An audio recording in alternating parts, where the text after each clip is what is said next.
All right, guys. So I got these. That's it. Mini fruit bars. These are like fruit leather, but they're a little different.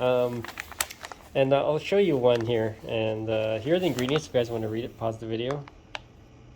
It's just basically apples and like strawberries, and it's really neat because you don't see any other ingredients there. So, and that's what I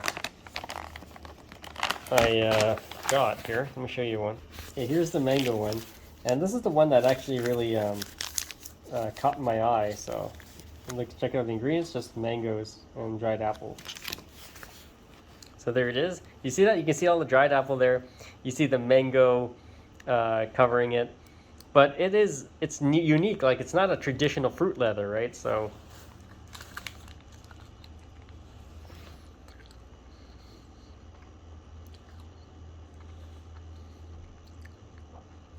It's actually really tasty, so check it out, guys. If you have questions, comments, please below. Subscribe channel.